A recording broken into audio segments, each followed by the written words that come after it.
Formado por juízes, promotores, procuradores, mestres e especialistas, levam o melhor conteúdo para os estudantes em vários níveis de preparação. Para atender aos mais variados tipos de alunos, o Grupo SERS dispõe de diferentes serviços com foco no sucesso profissional de cada um. Vamos conferir.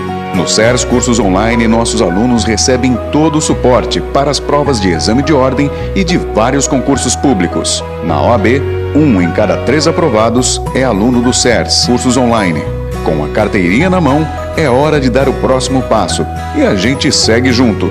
Também é no SERS que os concurseiros encontram o melhor conteúdo para grandes certames que oferecem cargos de alto nível em várias instituições públicas por todo o país. No meuconcurso.com, os concurseiros têm à sua disposição uma série de preparatórios para nível médio e superior, nas áreas bancária, policial, tribunais, fiscal e outros órgãos da administração pública, a partir de um modelo de ensino compartilhado e com preço competitivo. Na nossa pós-graduação, selamos uma parceria tecnológica com a Estácio para oferecer cursos lato sensu em vários segmentos do direito.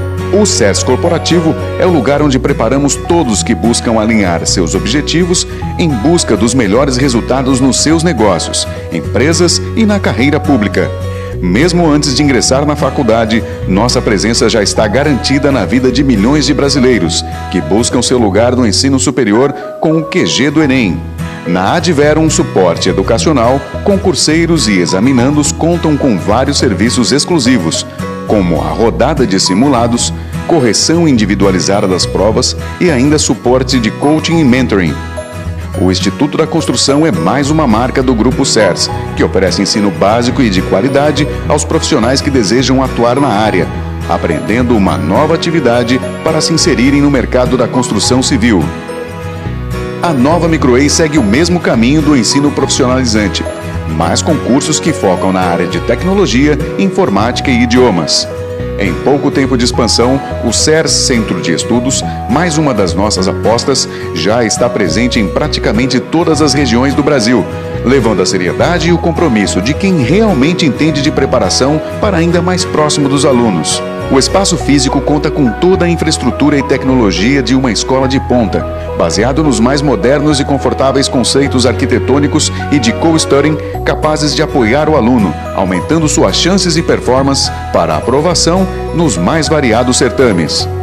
Tanta inovação, tanto compromisso vem sendo reconhecido. Hoje temos o orgulho de ser uma empresa inovadora reconhecida pela Endeavor. E agora, chegamos a São Paulo, uma cidade que não para, assim como o SERS. Inauguramos em 2016 a primeira loja conceito, que fica na Bela Sintra, uma importante área da cidade que reúne grandes empreendimentos. O espaço conta com cabines de estudo amplas e confortáveis, profissionais de coaching e mentoring, auditórios, aulas presenciais com grandes juristas, além de cafeteria e livraria jurídica completa. Esse é apenas o início de um novo ciclo, uma nova etapa do SERS, que em 2017 vai alcançar voos ainda maiores. Vamos juntos?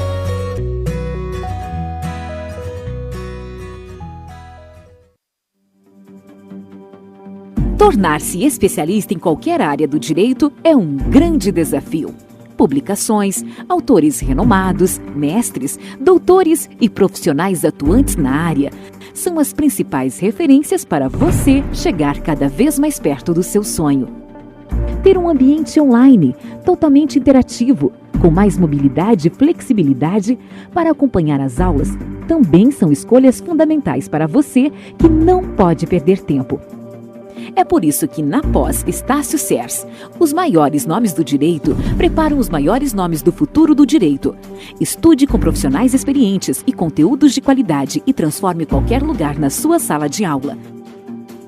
Junte-se aos mais de 5.700 alunos que já garantiram sua especialização e uma carreira de sucesso. Acesse posestácio.sers.com.br. Escolha a pós que acompanha você.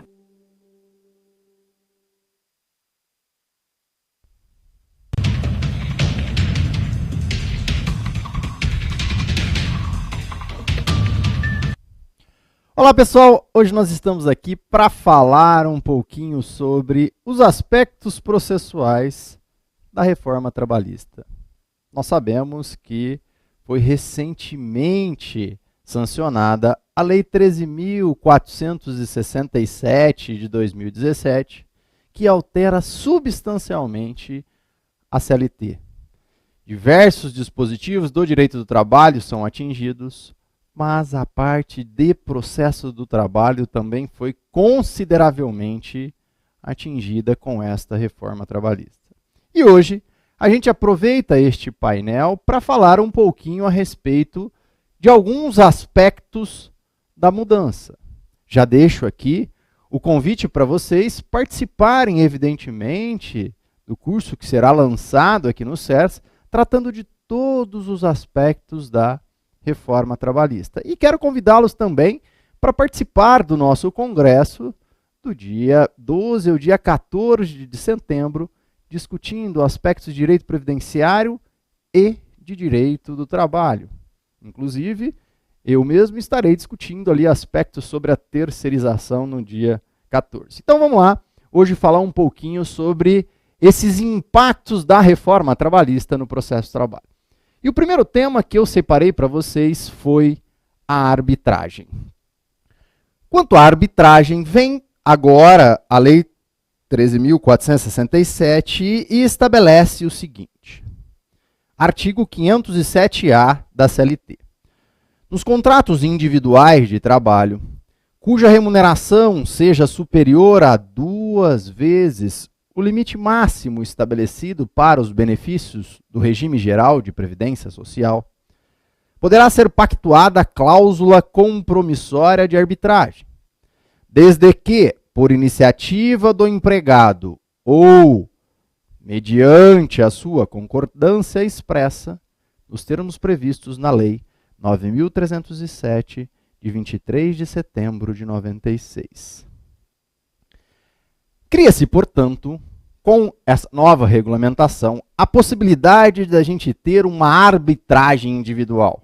A gente sabe que, antigamente, a gente só admitia arbitragem nos dissídios coletivos aqui no processo do trabalho. Uma vez que a arbitragem no dissídio coletivo vem na própria Constituição, no artigo 114, parágrafo 1º e 2º.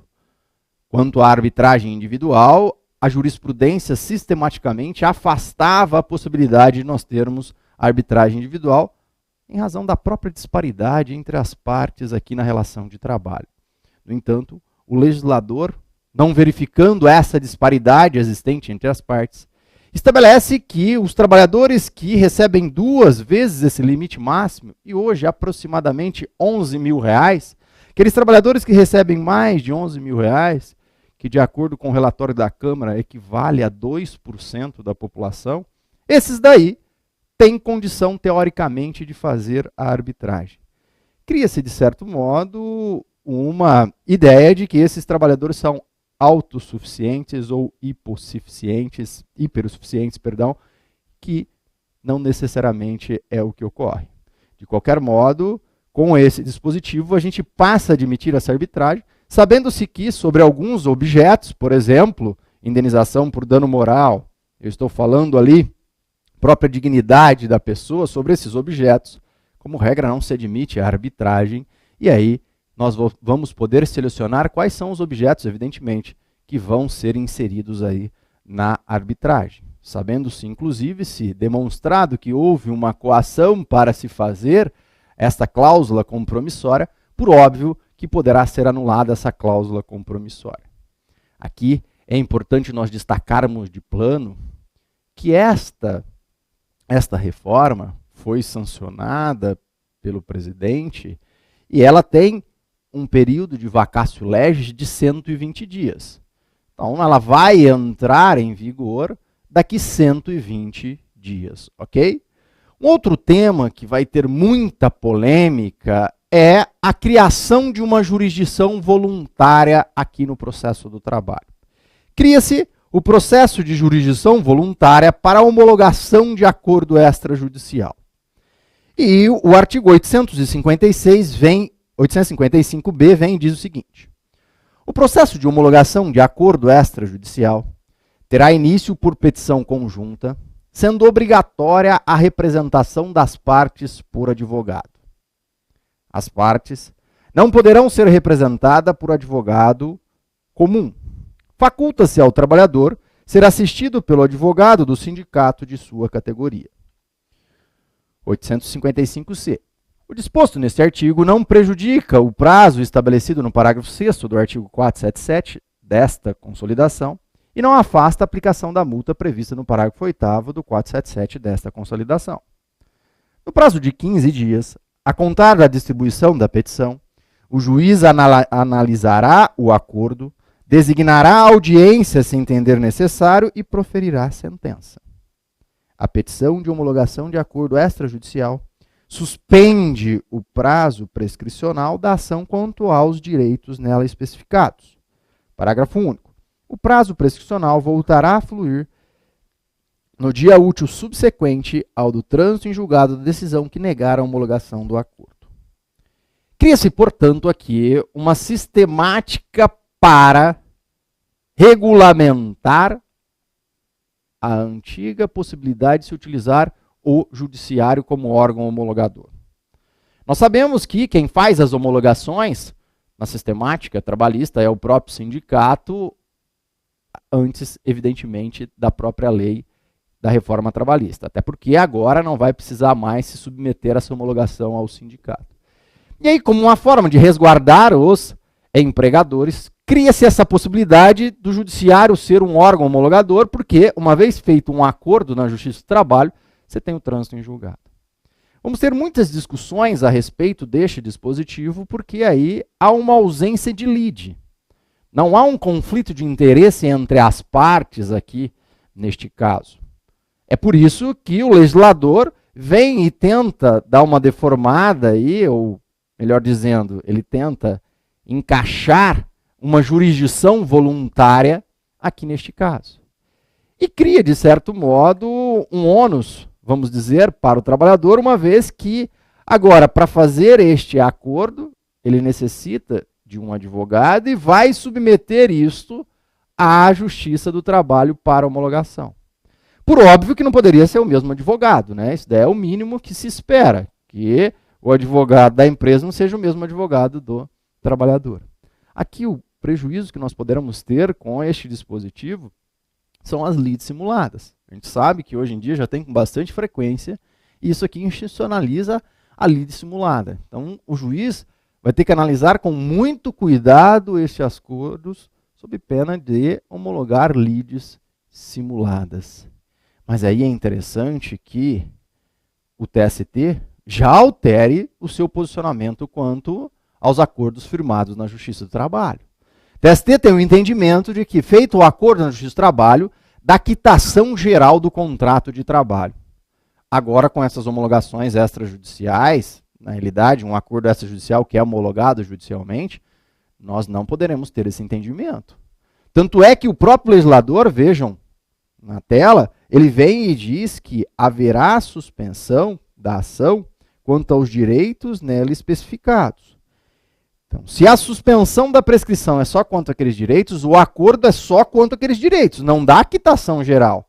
Se você vai e faz um acordo quanto ao pagamento ali do 13º e das férias, é só quanto aquilo que vai, teoricamente, se dar quitação. E não quanto ao contrato de trabalho, tal como o TST hoje em dia tem entendimento na OJ 132, tá? Então, atente-se para esta peculiaridade que o TST vai ter que mudar esse posicionamento e limitar, evidentemente, o acordo tão somente àquilo que foi realizado.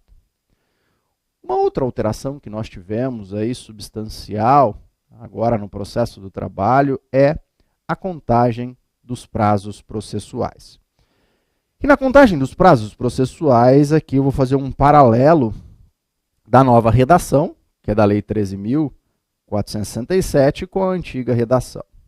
Agora ele vem e diz o seguinte: os prazos estabelecidos nestes títulos serão contados em dias úteis, com exclusão do dia do começo e inclusão do dia do vencimento. A antiga redação estabelecia evidentemente que nós contávamos os prazos com a exclusão do dia do começo, a inclusão do vencimento, mas falava que ele era contínuo e irrelevável. Como nós tínhamos essa disposição de que os prazos eram contínuos e irreleváveis, o TST, na Instrução Normativa número 39, veio e disse que nós não iríamos aplicar a inovação estabelecida pelo CPC. Por quê? Antigamente, nós sempre contávamos os prazos da seguinte forma, os prazos processuais. Uma vez a parte intimada, a gente exclui aquele dia, que nós chamamos o dia do susto, você exclui o dia e começa a contar no primeiro dia útil subsequente. Uma vez iniciado, ele é contínuo e relevável e vai até o seu final, sabendo-se que tanto o dia do início como o dia do final devem ser dias úteis. E os do intervalo entre o início e o final independe de ser dia útil ou não. Era assim que nós tínhamos a sistemática. O processo civil veio e mudou essa sistemática. Veio e estabeleceu que os prazos vão ser contados só em dias úteis. De modo, então, que quando eu tenho dias inúteis, sábado, domingo, feriados, no meio do prazo, eu não conto mais. Como uma forma de se conceder um feriado, um final de semana, aos procuradores da parte, uma vez que, se iniciado um prazo na quinta-feira, ele não precisa trabalhar teoricamente no sábado e no domingo. Criou-se uma disparidade aí entre o processo civil e o processo do trabalho.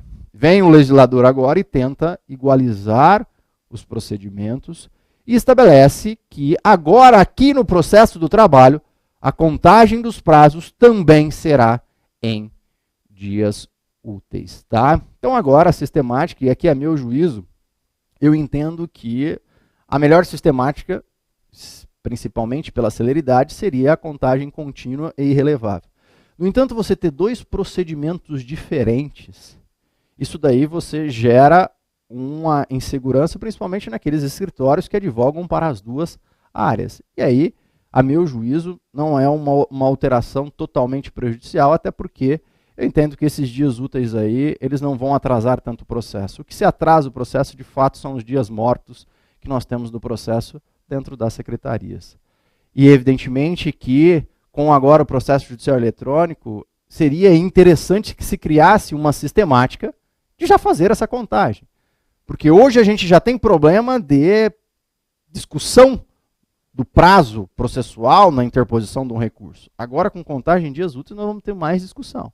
Se o processo judicial eletrônico já identificasse qual é o prazo final, e ele tem capacidade plena de fazer isso, até porque já é inserido nos sistemas os dias que são inúteis, nós teríamos uma segurança muito mais eficaz aqui na contagem desses prazos, tá? Um outro ponto que foi esse substancialmente alterado é o benefício da justiça gratuita. E o benefício da justiça gratuita, ele, na verdade, o objetivo do legislador, já antes de entrar no dispositivo, foi o seguinte. Nós vimos muito isso em diversas discussões no Congresso, antes mesmo da reforma, que o trabalhador, quando ele ajuiza a sua ação, ele entra e sai da mesma forma. Ele não tem, teoricamente, um grande risco com o processo do trabalho. Ele ajuiza a sua ação, se for improcedente os seus pedidos, ele sai tal como ele entrou. Uma vez que, como regra, se concede o benefício da justiça gratuita aos trabalhadores. O objetivo, portanto, dos congressistas, neste caso, foi afastar essa ideia e gerar um risco com o ajuizamento da ação. Buscar, então, que as ações sejam ajuizadas, teoricamente, de uma forma mais consciente. Mas, por outro lado, eles restringem, de certo modo, o próprio acesso, gerando um medo no trabalhador. Mas, enfim, vamos ler como que ficou essa reforma para a gente questionar. Com a nova redação, a gente tem uma sistemática diferente ali para a concessão do benefício. Então, ele vem e diz o seguinte: é facultado aos juízes, órgãos, julgadores e presidentes do tribunal, de qualquer instância, conceder a requerimento ou de ofício o benefício da justiça gratuita. Inclusive, quanto a traslados e instrumentos, àqueles que percebam salário igual ou inferior a 40% do limite máximo do benefício do regime geral da Previdência Social. O que nós mudamos foi efetivamente essa parte aqui em vermelho que eu destaquei. Antigamente, O benefício da justiça gratuita era concedido àquele que recebesse salário igual ou inferior ao dobro do mínimo legal ou declarasse sob as penas da lei que não estão em condições de pagar as custas do processo sem prejuízo próprio, do seu sustento próprio ou de sua família. Nós tínhamos, portanto, dois critérios anteriormente. Nós tínhamos um critério objetivo, que era receber salário igual ou inferior ao dobro do mínimo legal, e nós tínhamos um outro critério, que era você fazer uma declaração de pobreza. Você não tem condição de arcar com as despesas do processo. Agora, com a nova legislação, venha comigo na tela novamente, ela vem e, teoricamente, cria um único critério. Vem e estabelece que aqueles que recebem salário igual ou inferior a 40% do limite máximo, do benefício do regime geral da Previdência Social, vai ser beneficiário da justiça gratuita. Quanto a valor, não há muita mudança de valor. Ele quis fugir daquela ideia de se estabelecer salário mínimo como parâmetro. Até porque hoje a atualização do salário mínimo é muito mais rápida, muito mais eficaz do que nos outros casos.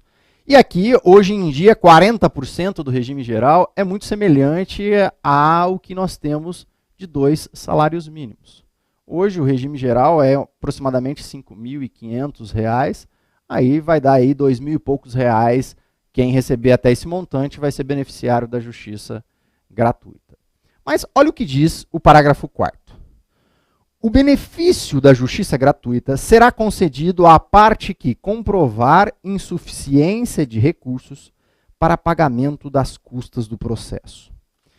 Esse dispositivo aqui, confesso a vocês que desde quando eles apresentaram essa proposta, vem estudando a reforma trabalhista até para escrever livros de comentários, e eu e o professor Henrique, a gente vai já soltar um livro em poucos dias a respeito da reforma trabalhista, e um dos pontos que mais me chama a atenção é efetivamente o benefício da justiça gratuita. E aí, como eu disse a vocês, a legislação ela vem e fala, olha, nós temos agora um critério objetivo que é 40% do regime geral da Previdência. Mas e aí, eu não posso mais declarar que eu não tenho condições de arcar com as despesas do processo? Me parece que não. Me parece que a gente mantém a mesma sistemática. Eu mantenho um critério objetivo, que é até 40% lá do benefício, e mantenho a possibilidade de eu fazer uma declaração de pobreza. Por que que eu mantenho esta possibilidade de fazer a declaração de pobreza? Primeiro porque o próprio legislador vem e agora admite o benefício da justiça gratuita ao empregador. O empregador não tem como estabelecer lá aquele critério dos 40%, então precisa de uma declaração. Se tem uma declaração para o empregador, por que eu não posso fazer para o trabalhador? E outro caso, se eu não admitir que aqueles que recebam mais do que este 40% possam ser beneficiários do benefício da justiça gratuita, eu vou criar uma restrição de acesso à justiça. Porque pode acontecer de, ainda que ele receba mais do que R$2.000, ele tem diversas despesas que o inviabilize pagar as despesas processuais. Me parece, então, plenamente possível a gente manter, e nós vamos manter aqui na Justiça do Trabalho, essa possibilidade de se conceder ao trabalhador o benefício da justiça gratuita quando ele declare que não tem condição de arcar com as despesas do processo. A propósito, vem comigo na tela, este parágrafo 4º, ele de certo modo generaliza a concessão do benefício da justiça gratuita àqueles que declararem que não tem condição de arcar com as despesas do processo. E aqui ele vem e cria mais um critério, e comprovar a insuficiência de recursos. Vamos só falar um pouquinho aqui dessa comprovação. Então agora, o trabalhador, eu partindo do pressuposto que ele vai manter então aqueles dois critérios, o objetivo, até 40%, e o subjetivo, declarar. Ele tem que comprovar que ele tem direito a receber esse benefício. Quando nós vamos falar que ele recebe até 40 salários mínimos, até 40%, perdão, do regime geral da Previdência, aí é mais simples. Ele é uma prova de um fato positivo quando ele está quando ele está trabalhando, e aí ele vem, apresenta a carteira dele e demonstra qual é o montante que ele recebe. E aí aqui a discussão que a gente tem é, olha, mas esses 40% eu levo em conta lá da época do contrato de trabalho, então eu pego lá quanto ele recebia, ou quanto ele recebe hoje. Nos dias atuais, a jurisprudência, para tentar fazer um critério mais objetivo, ela vai lá no que ele recebia na época do contrato de trabalho. Porque ele pega os documentos que estão no processo e já verifica se ele recebia até 2 salários mínimos, como é nos dias atuais. A meu juízo, no entanto, se o benefício da justiça gratuita é um estado de fato, é um momento que a pessoa passa, que ela não tem condição de arcar com as despesas do processo, me parece que ela tem que demonstrar isso de acordo com o salário que ela recebe no momento do ajuizamento da ação. Fala, olha, eu não tenho condição de arcar com as despesas do processo. Tá? Então aí, neste caso, ele vem e demonstra com a carteira de trabalho dele. O problema é se ele estiver desempregado. Se ele estiver desempregado, ele não tem condição de fazer uma prova negativa propriamente dito. E aí o que é pior? Aqueles que recebem mais do que 40% do regime geral da Previdência. Vem aqui esse dispositivo e fala, ó, você tem que comprovar a insuficiência de recursos. Isso poderia me falar, ó, isso é inconstitucional.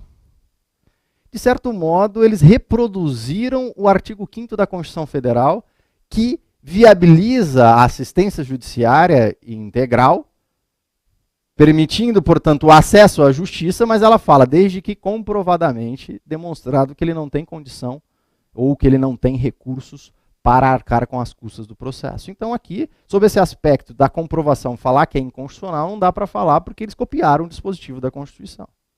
Mas aqui, dá para a gente analisar como é que ele vai fazer esta comprovação. E aí a gente entra numa discussão herculeana de provar ou não um fato negativo. Eu venho e falo, olha, eu não tenho condição de arcar com as despesas do processo. Existe um fato positivo aí que eu tenho como apresentar? Eu vou ter que apresentar a minha relação de tudo que eu gasto para demonstrar que não tem condição de arcar com as despesas do processo? E nem sempre eu vou conseguir demonstrar isso. Eu estou impondo, portanto, ao trabalhador que ele prove um fato negativo. E quando nós vamos falar de prova de fato negativo, a doutrina vem e fala da prova do fato negativo sob 2 aspectos, negativa absoluta e negativa relativa. A negativa absoluta é quando eu simplesmente nego um fato e não tenho um fato positivo por trás. Essa não tem como eu provar. A exceção é quando eu tenho banco de dados, por exemplo, Serasa, aí eu consigo demonstrar que o sujeito tem um nome sujo, e aí neste caso eu consigo fazer, olha, está devendo para uma pessoa. Então aí neste caso eu consigo, nessa negativa absoluta, fazer uma prova. Mas existe a negativa relativa. A negativa relativa, e aqui desculpa teorizar, mas eu tenho que teorizar, a negativa relativa é mais ou menos o seguinte. Eu venho e falo, olha, eu não ganho tal valor. E aí você poderia me falar, se você não ganha tal valor, você ganha outro. Olha, este carro que me bateu não é vermelho. Olha, não é vermelho, então ele é azul. Você tem, por trás de um fato negativo, você tem um fato positivo. Então, quando eu tenho a negativa relativa, sempre eu tenho um fato positivo por trás. Mas aí, como é que a doutrina estabelece aí, neste caso, de quem é o ônus? Aí eles vão lá em Malatesta e diz o seguinte, o ordinário se presume, o extraordinário se prova. O ordinário é que o trabalhador não tem condição de arcar com as despesas do processo. Nós sabemos que as despesas do processo são altas e ele, como regra, com o que ele ganha e com aquilo que o Estado lhe concede, que é muito pouco, ele tem que gastar o seu salário para as condições mínimas. Então, o ordinário é que ele não tem condição de arcar com as despesas do processo. O que eu quero dizer com tudo isso? Quero dizer que, embora esse dispositivo venha e estabeleça que o trabalhador tem que provar que ele não tem condições financeiras de arcar com as despesas do processo, ele está impondo a prova de um fato negativo relativo, que na verdade não se impõe àquele que ordinariamente não tem que demonstrar aquele fato. Quem tem que demonstrar é o extraordinário. E aí é o empregador que terá que demonstrar que ele tem sim condição de arcar com as despesas do processo. Enfim, a meu juízo, embora esse dispositivo estabeleça comprovar, é tal como está na Constituição Federal.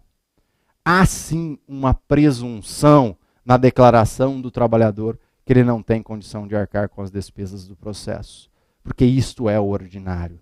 O fato extraordinário deverá ser provado pelo empregador, tá?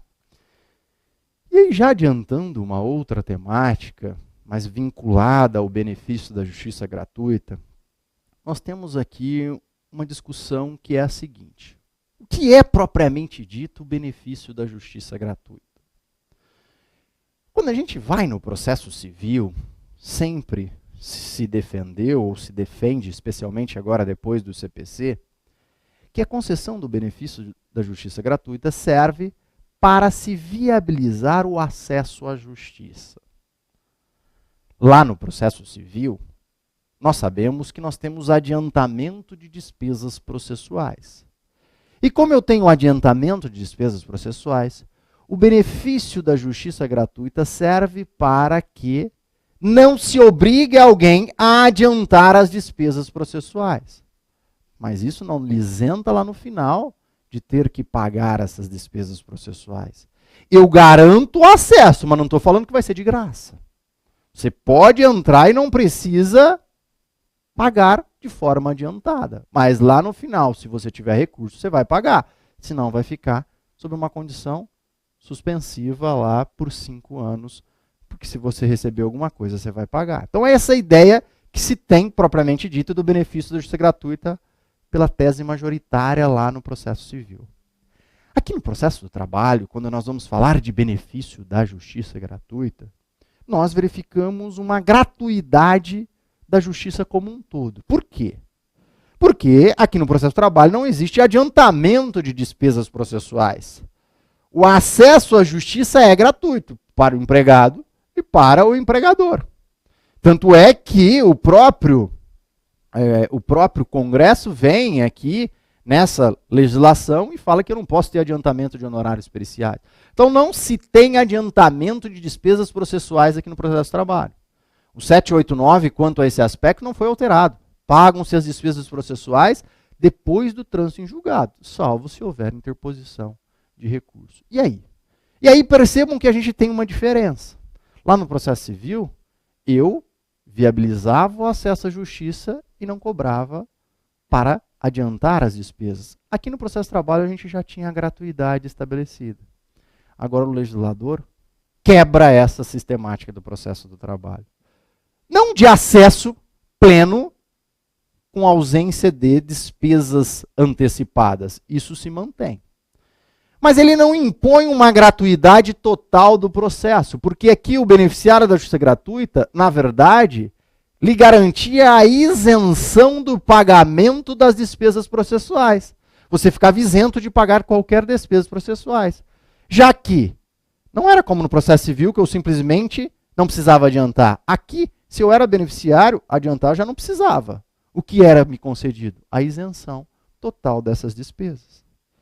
Quebramos então essa sistemática. Vem o legislador e em 2 momentos ele estabelece o seguinte: ainda que a pessoa seja beneficiária da justiça gratuita, se ela for sucumbente, ela ficará responsável por 2 obrigações. A primeira são os honorários periciais. Como eu tive um trabalho de um perito, e se o trabalhador é sucumbente no objeto da perícia, ainda que ele seja beneficiário da justiça gratuita, ele vai pagar os honorários periciais, se ele receber algum crédito no processo ou crédito em outro processo. Só se ele não tiver crédito no processo ou em outro processo, que aí a União que vai pagar. Por exemplo, suponhamos que eu venha e postule horas extras e adicional de insalubridade. Ganhei as horas extras, mas eu perdi o adicional de insalubridade. E tem lá os honorários periciais de R$1.000. Eu ganhei de horas extras R$3.000 e perdi o adicional de insalubridade e tem R$1.000 de honorários periciais. Com base na nova sistemática, eu vou ter que pagar esses honorários periciais, uma vez que eu tenho crédito a receber ali naquele processo. Então, dos meus R$3.000 que eu tenho crédito, eu vou tirar 1.000 e vou pagar os honorários periciais. A segunda hipótese são os honorários advocatícios.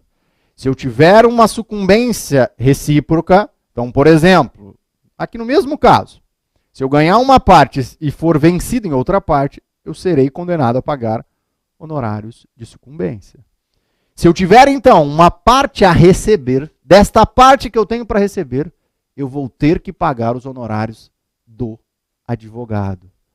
Ainda que essa parte que eu tenho que receber não seja nesse processo, ou em outro processo. Mas pode acontecer de eu perder tudo. Se eu perder tudo e não tiver nada para receber naquele processo ou em outro processo, quanto aos honorários advocatícios, ficará suspensa a exigibilidade deste débito por 2 anos e ultrapassados esses 2 anos, aí não posso cobrar mais. Mas dentro desses 2 anos, se o advogado demonstrar que o beneficiário de justiça gratuita mudou de condição e tem condição de pagar os honorários dele, o advogado vai poder cobrar estes honorários. Em resumo, o benefício da justiça gratuita agora não isenta totalmente o trabalhador do pagamento das despesas processuais. Quando se tratar de honorários do perito, se ele receber algum crédito no processo ou em outro processo, ele vai ter que pagar. Quando se tratar de honorários advocatícios, se ele receber algum crédito no processo ou em outro processo, ele vai ter que pagar. E ainda que ele não receba nada naqueles processos ali, que às vezes ele tem, se o advogado durante 2 anos demonstrar que ele tem alguma verba para poder pagar os honorários advocatícios, que não atinge o seu sustento, o advogado poderá cobrar isso em juízo. Tá? E quanto ao beneficiário gratuito, aqui já evoluindo um pouco mais, vem o legislador e cria aqui, aí de fato, uma restrição de acesso à justiça. E aí, eminentemente inconstitucional, vou falar desse dispositivo, que é qual? Quando o trabalhador não comparecer na audiência e for arquivada a reclamação trabalhista dele, ele será condenado a pagar as despesas processuais, ainda que ele seja beneficiário da justiça gratuita. Mas aí, se ele não tiver nada para receber, você não consegue pagar isso. Mas aí o trabalhador vai poder ajuizar uma nova reclamação. Por óbvio, ele não compareceu, arquivou, ele vai ajuizar uma nova. Aí o legislador vem e diz o seguinte: para você ajuizar a nova, obrigatoriamente você tem que pagar as custas do processo anterior. Ora, se eu sou beneficiário da justiça gratuita, eu, ao menos para ter acesso à justiça, eu tenho que ter essa condição. Não posso ter um pressuposto que inviabilize o acesso à justiça. E aí, neste caso de beneficiário da justiça gratuita, impor que ele tenha que pagar as custas processuais, isto é inconstitucional, porque restringe o acesso à justiça. Tá bom? São esses os panoramas gerais. Vamos aqui dar uma olhada agora como é que ficaram os honorários periciais. Vem comigo na tela. Então aqui, honorários periciais. A responsabilidade pelo pagamento dos honorários periciais é da parte sucumbente na pretensão objeto da perícia, ainda que beneficiária da justiça gratuita. Parece pegadinha de prova, né? Porque antes falava, salvo se beneficiária da justiça gratuita. Agora muda totalmente. É uma pegadinha mesmo da prova. Então lá, se você for beneficiário da justiça gratuita, antes você não pagava os honorários do perito. Agora não mais. Agora você vai pagar honorários do perito, ainda que você seja beneficiário da justiça gratuita. Mas vai pagar como? Ao fixar o valor dos honorários, o juiz deverá respeitar o limite máximo estabelecido pelo Conselho Superior da Justiça do Trabalho. Isso não existia antes. O juiz poderá deferir o parcelamento dos honorários periciais. Isso também não existia. O juízo não poderá exigir adiantamento de valores para a realização de perícias. Isso daqui era o entendimento do TST. O TST tem uma orientação nesse sentido de que eu não posso exigir o adiantamento de perícias. Como beneficia o empregador, evidentemente veio aqui para o parágrafo 3º. Parágrafo 4º. Somente no caso em que o beneficiário da justiça gratuita não tenha obtido em juízo créditos capazes de suportar a despesa referida no caput, ainda que em outro processo, a União responderá pelo encargo. Aqui, gente, a gente cria um critério objetivo, e foi isso que o legislador tentou criar, para o recebimento dessas despesas processuais, honorários periciais e honorários advocatícios. Mas é um critério objetivo que nem sempre é eficaz e não me parece ser eficaz. Por que estou dizendo isso? Porque o simples fato do trabalhador receber algum crédito no processo, seja neste processo que está discutindo essa demanda ou em outro processo, não significa que ele passa a ter condição de arcar com as despesas. Até porque suponhamos que ele postulou lá porque tinha uma dúvida de fato, o adicional de insalubridade. Outros trabalhadores ganharam em outros processos lá, 10 trabalhadores que entraram, 9 ganharam e o dele ele perdeu. E ele postulou também o pagamento das verbas rescisórias, que é crédito de natureza alimentar. Ele não recebeu 13º, não recebeu férias. E aí o juiz aparece um perito, dá negativa àquela insalubridade, e o juiz acolhe ali o parecer o laudo do perito e julga improcedente. O trabalhador vai ter que abrir mão do seu 13º para poder pagar efetivamente os honorários periciais. Não estou aqui dizendo que o perito deve trabalhar de graça, não. Mas só estou estabelecendo que nós criamos um critério objetivo, que o simples fato de receber verbas na Justiça do Trabalho afasta a sua condição de hipossuficiente, e não afasta. Nós estamos falando de diversas verbas de natureza alimentar, como regra, quase todas recebidas na Justiça do Trabalho, à exceção de algumas. E, evidentemente, portanto, que o critério estabelecido pelo legislador não é o mais eficaz, criando uma disparidade, inclusive, entre o processo civil e o processo de trabalho, já que no processo civil, hoje em dia, ele repassa esse ônus para a própria União. Mas aqui, no processo do trabalho, e aqui reconheço que isso, sob o aspecto da legislação infraconstitucional, não há muito como a gente estabelecer uma inconstitucionalidade. Para se estabelecer uma inconstitucionalidade para esse dispositivo, nós vamos ter que, evidentemente, fazer uma diferença de justiça comutativa, justiça distributiva. Então, nós vamos ter que embasar em valor social do trabalho, dignidade da pessoa humana, verbas de natureza alimentar, para conseguir demonstrar que esse dispositivo não pode ser aplicado. Um pouco mais difícil, portanto, tá? De qualquer modo, sob o aspecto legal. Agora, se o trabalhador é beneficiário da justiça gratuita, não significa que ele não vai ter que pagar os honorários periciais. Se ele receber um outro crédito, seja no processo ou em outro, ele terá que pagar os honorários periciais, tá bom? Agora vamos ver um outro tema que eu já até adiantei, que são os honorários advocatícios. Nós sabemos que nos honorários advocatícios a gente sempre teve uma sistemática restritiva aqui no processo do trabalho de se conceder honorários advocatícios. E nós tínhamos 2 argumentos principais que obstavam a concessão de honorários advocatícios. O primeiro é que nós temos aqui no processo de trabalho a concessão de capacidade postulatória às próprias partes. Então eu permito que as próprias partes possam ir a juízo sem ter advogado. É o que nós chamamos de jus postulante. E o segundo aspecto é a assistência judiciária gratuita pelo sindicato. Como o sindicato tem que conceder uma assistência judiciária gratuita, ou seja, não cobrar pelo advogado, teoricamente, neste caso, o trabalhador que não tem condição de arcar com um advogado vai lá no sindicato e o sindicato pode o representar em juízo. Sob esses 2 aspectos, a gente inviabilizava a concessão de honorário advocatício porque dizia o seguinte: olha, você pode ir sozinho. Se você não quiser ir sozinho, você pode ir com o teu sindicato. Se você não optou por esses casos e quis contratar um advogado particular, o problema é seu. Não vai ter honorários sucumbenciais para este advogado. Não me parece que nos dias atuais essa seja a melhor opção. Já ultrapassamos longe a ideia de jus postulante aqui no processo de trabalho. Em alguns casos, de fato, a gente tem jus postulante, e nos grandes centros, hoje em dia, a gente vê mais jus postulante para empregador do que para empregado. É claro que nos rincões do país nós temos ainda muito jus postulante para os trabalhadores. Mas, de qualquer modo, nós não temos mais muito jus postulante. Nós temos, sim, a contratação de diversos advogados particulares para atuar no processo, até pela dificuldade que nós temos hoje em dia do direito do trabalho, que nós temos, além de diversas alterações, mentira essa história de que a CLT de 43 porque ela é de 43 de fato, mas o tanto de mudança que nós tivemos, as diversas súmulas e orientações jurisprudenciais que nós temos, então impõe aí uma atividade mesmo de um advogado para atuar neste processo. A meu juízo, na verdade, só não se admitia honorários advocatícios aqui no processo do trabalho um aspecto puramente político, porque a gente passa a ter mais um credor agora na Justiça do Trabalho. E tendo mais um credor, por óbvio, você dificulta mais o acordo judicial.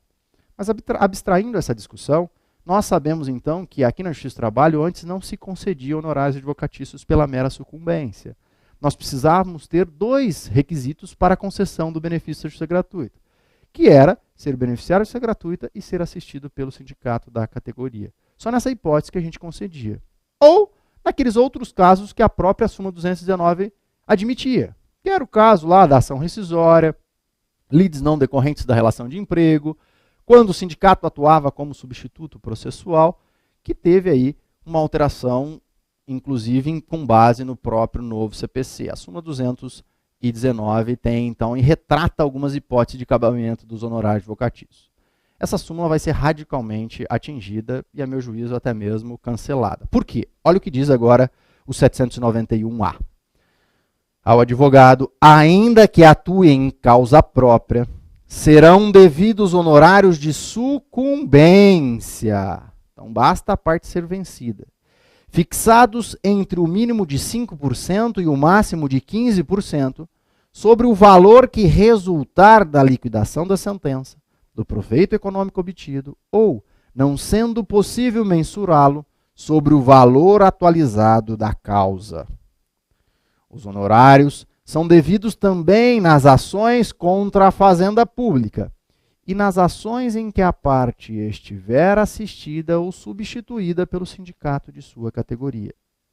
Ao fixar os honorários, o juízo observará o grau de zelo do profissional, o lugar de prestação dos serviços, a natureza e a importância da causa, o trabalho realizado pelo advogado e o tempo exigido para seu trabalho. Então vamos parar aqui, eu continuo, esse dispositivo ainda tem outros parágrafos. Percebam, portanto, que agora a gente tem os honorários advocatícios com base na Lei 3.467. O legislador veio e estabeleceu que agora os honorários são pela mera sucumbência. Afastou aquela ideia de honorários assistenciais, honorários sucumbenciais. Agora ele vem e coloca todo mundo nessa ideia de honorários sucumbenciais. Portanto, se eu sou vencido na causa, eu tenho que pagar os honorários advocatícios da parte contrária. E ele cria um parâmetro diferenciado. Ele cria que aqui no processo de trabalho será de 5% a 15%. Aqui, gente, a única observação que eu faço, e aí, evidentemente, uma observação muito mais política do que jurídica, é que a própria OAB reconheça que agora, com os honorários sucumbenciais admitidos, que reduz a sua tabela. Sabemos hoje em dia que a tabela da OAB para os honorários na Justiça do Trabalho admite até 30% cobrar de honorário advocatício sobre o proveito recebido. E aí, 30% mais os honorários sucumbenciais, me parece que vai ficar um valor muito alto aí nessa sistemática. E aí seria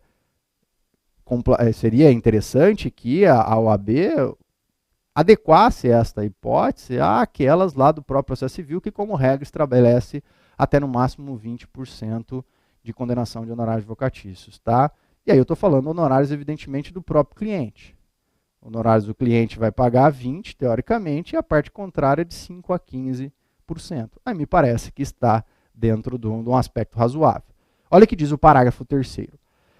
Na hipótese de procedência parcial, o juízo arbitrará honorários de sucumbência recíproca, vedada a compensação entre os honorários.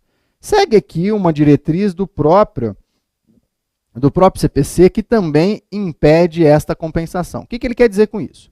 Suponhamos que você postulou R$10.000. Aí você ganhou 5 e perdeu 5. Sobre aquilo que você perdeu, você vai pagar honorários para o advogado da parte contrária. Então vamos aqui fazer 10% para facilitar minha conta. E sobre aquilo que você ganhou, a outra parte vai ter que pagar para o seu advogado também honorários de sucumbência. Então aí nós temos sucumbência recíproca, o que significa, se você perder, você vai ter que pagar honorário advocatício, ainda que seja ali você tenha sido vencido parcialmente. Antigamente a gente não tinha essa sucumbência recíproca no processo de trabalho, especialmente quando a gente fala de custo, e custo a gente continua não tendo. Então, ainda que eu seja vencido numa parte, não tem problema, custo vai pagar só o outro que foi vencido em uma determinada parte, tá? Mas quanto aos honorários, agora passa a ter. E olha o que acontece. Então, o meu advogado vai receber R$500 da parte contrária e eu vou ter que pagar R$500. O que os juízes faziam antigamente? Olha, como cada um vai ter que pagar R$500, vamos compensar esses valores. Ninguém precisa pagar honorário advocatício. Vem o novo CPC e agora essa legislação diz o seguinte, esses R$500 não é crédito do trabalhador, não é crédito do empregador. Esses R$500 é crédito alimentar do advogado. Como é crédito do advogado, não se compensa um crédito com o outro, porque esse advogado não tem nenhum débito em relação ao outro advogado ou crédito. Então não se faz essa compensação.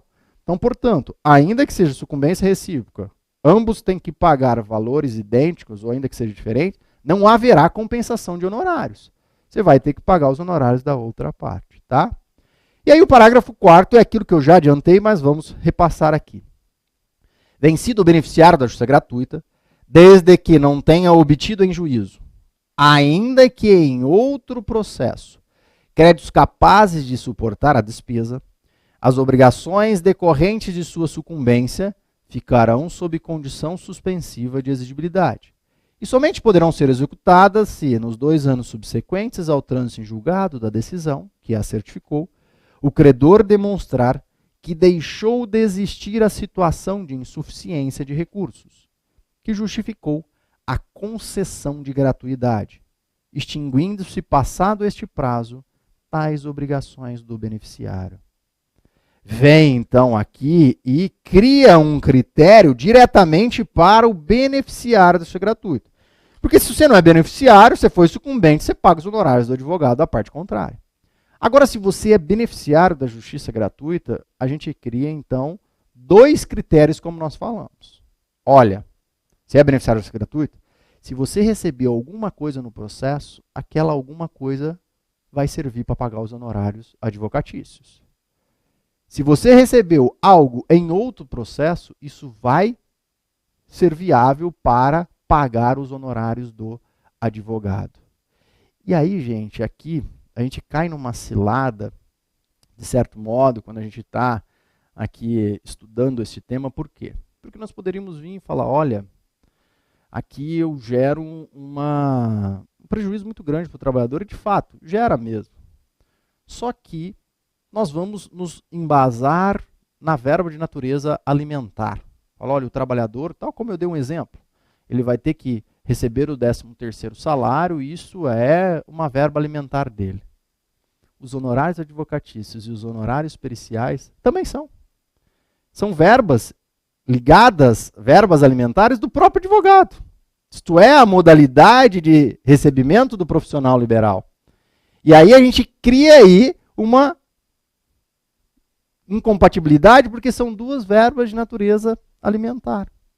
E aí, de certo modo, o congressista, pensando nisso, ele veio disso. Olha, então é nessa hipótese, nós vamos viabilizar que, se ele recebeu outro crédito, pode pagar os honorários advocatícios. Mas aqui, voltando então para esse dispositivo, o que ele diz?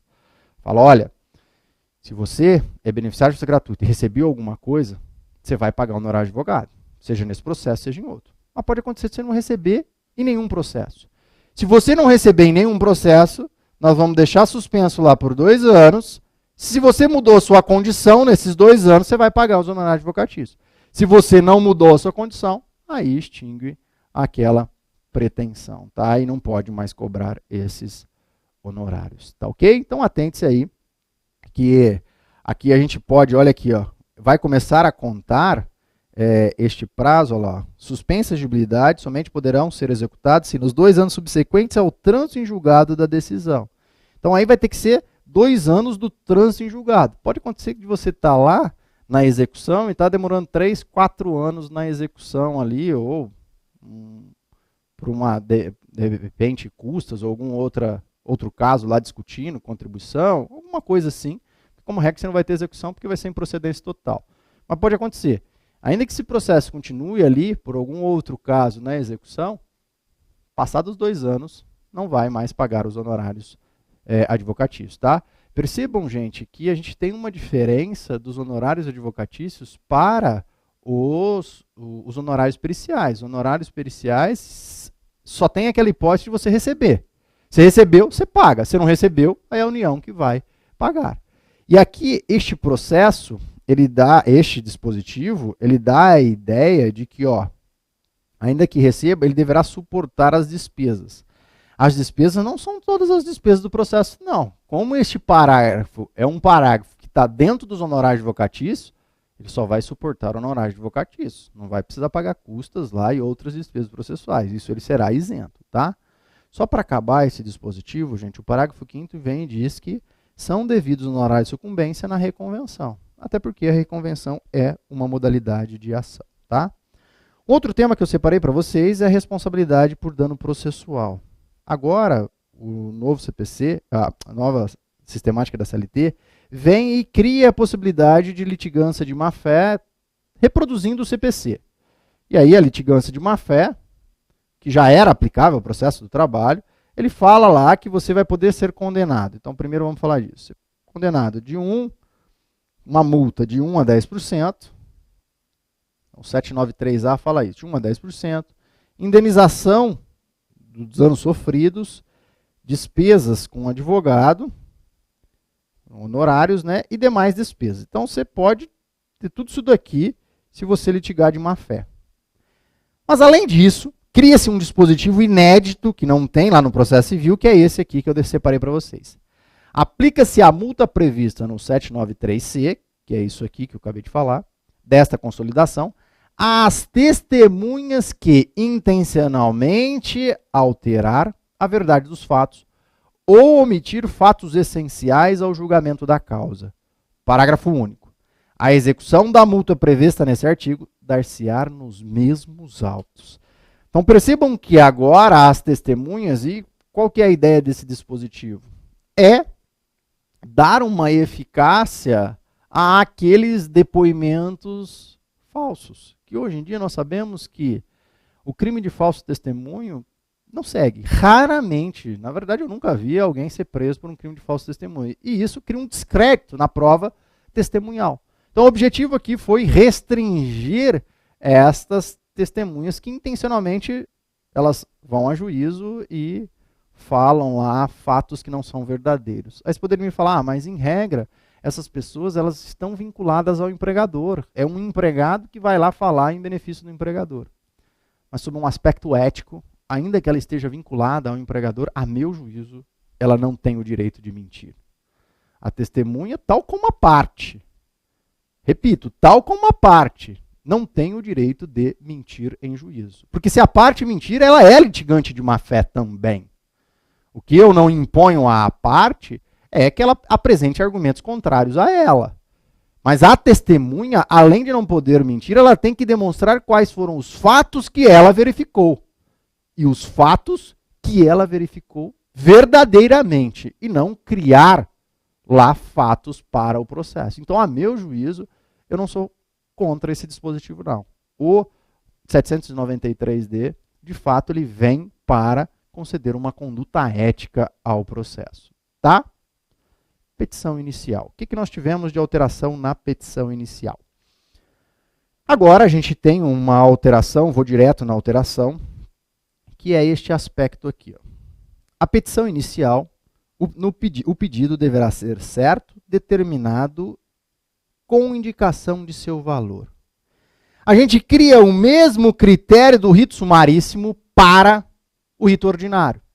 Nós sabemos que aqui no processo do trabalho eu posso fazer o pedido, certo e determinado, mas ele só terá que indicar o valor correspondente quando for rito sumaríssimo, com base no artigo 852b da CLT, no seu inciso 1. Agora, seja no rito sumaríssimo, seja aqui no rito ordinário, nós teremos que indicar qual é o valor correspondente. E aí, de certo modo, isso ele facilita, evidentemente, o acordo. Mas olha o que vem esse legislador e estabelece. Os pedidos que não atendam ao disposto no parágrafo 1º deste artigo serão julgados extintos sem resolução do mérito. O legislador esqueceu que agora a gente já está numa outra fase processual, que é o do princípio da primazia da decisão de mérito. No princípio da primazia da decisão de mérito, a gente almeja muito mais alcançar decisões de mérito do que simplesmente decisões processuais com extinção do processo sem resolução do mérito. Então, me parece que é dever do juiz determinar a emenda da petição inicial aplicando-se o artigo 321 do novo CPC e tão somente, se não observado, aí sim extinguir o processo sem resolução do mérito, tá? Um outro dispositivo que foi alterado é quanto à desistência da reclamação. O artigo 843, parágrafo 3º, estabelece que, oferecida a contestação, o reclamante não poderá, sem consentimento do reclamado, desistir da ação. Aqui, de certo modo, já era o que nós tínhamos, que uma vez apresentada a contestação, eu não podia mais desistir sem ter o consentimento do réu. Aqui a gente cria essa sistemática aqui no processo de trabalho, e aí a dúvida que nós vamos ter é no PJE. Suponhamos que a empresa apresente a contestação antes da audiência, mas sob sigilo. E aí, ela já apresentou a contestação e não posso desistir? Neste caso, me parece que não. Se ele apresentou sob sigilo, não teve acesso o reclamante àquela contestação, pode sim desistir da reclamação sem ter anuência do empregador.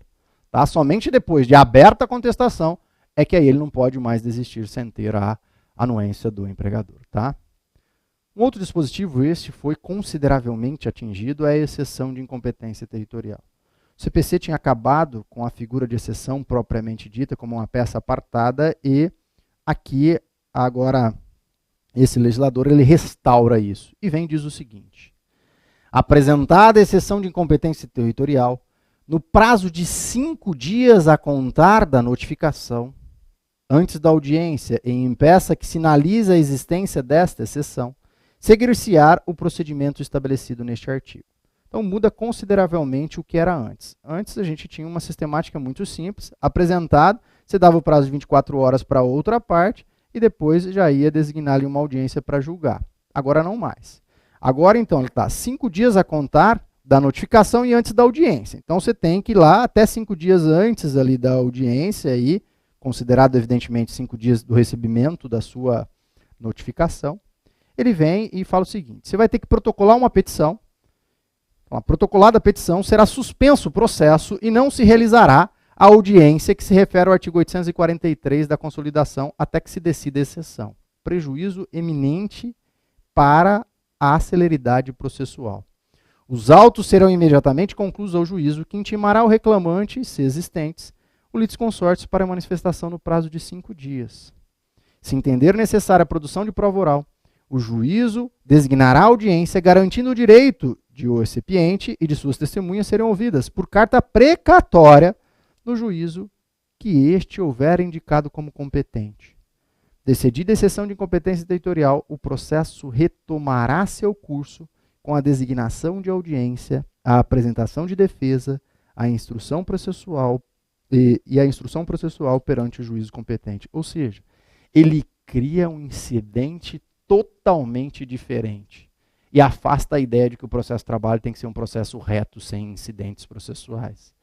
Ele vem e permite agora que o empregador, que entenda que não há, e aquele juízo não é competente, ele vai protocolar uma petição separada, então a própria exceção mesmo. O juiz vai ter que suspender a audiência, então vai quebrar todas as pautas de audiência, isso a gente vai ter com muita frequência. Vai ter que instruir a exceção, inclusive por carta precatória instruir a exceção, saber onde foi o local da prestação do serviço, por exemplo, só para depois continuar o processo. Então me parece que isso daqui é um prejuízo tremendo. Só para a gente fechar aqui, já que a gente está falando de audiência e nós não teremos tempo para falar de todos os temas aqui, eu queria só trazer um último tema, vem comigo na tela.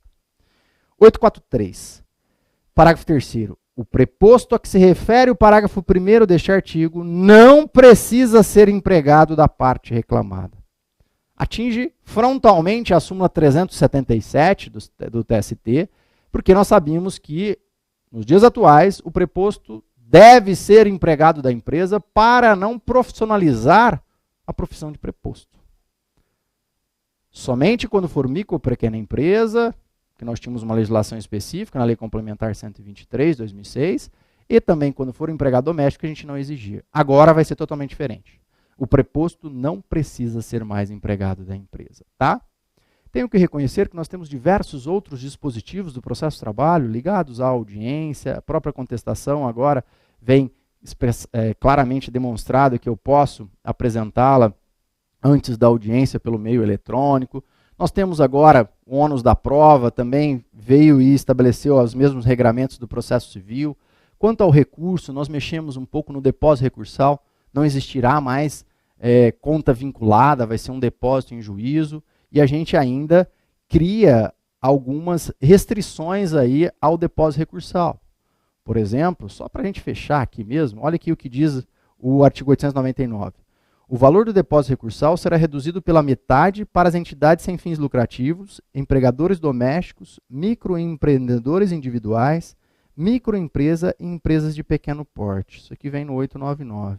E mais, são isentos do depósito recursal o beneficiário de justiça gratuita, as entidades filantrópicas e as empresas em recuperação judicial, alterando substancialmente o entendimento atual.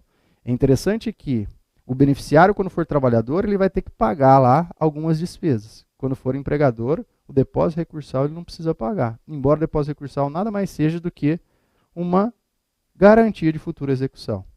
Parágrafo 11. O depósito recursal poderá ser substituído por fiança bancária ou seguro-garantia judicial, alterando então totalmente a sistemática atual. A nova lei acaba com o incidente de uniformização trabalhista recentemente criado pela Lei 13.015, cria critérios para o pré-questionamento no recurso de revista, regulamenta a transcendência no recurso de revista, o que dificultará bastante a subida dos recursos de revista hoje em dia. Quanto à execução trabalhista, ele vem e impõe agora que haja uma manifestação lá na fase de impugnação. A atualização monetária estabelece como TR, embora a gente tenha uma discussão constitucional quanto a isso. Coloca na CLT o incidente de desconsideração da personalidade jurídica. Acaba com a execução de ofício, salvo quando você estiver valendo de jus postulante. Enfim, nós temos diversas alterações no aspecto processual com essa reforma trabalhista. Por isso, gostaria aqui de agradecer a presença de vocês e convidá-los para participar dos nossos cursos aqui no CERS, especialmente o ligado à reforma trabalhista, que nos próximos dias nós teremos o lançamento aí com todos os professores aqui do CERS. Quero deixar também um convite especial para vocês participarem do nosso congresso, que será do dia 12 ao dia 14 de setembro, aqui no CERS Online. Muito obrigado e até a próxima.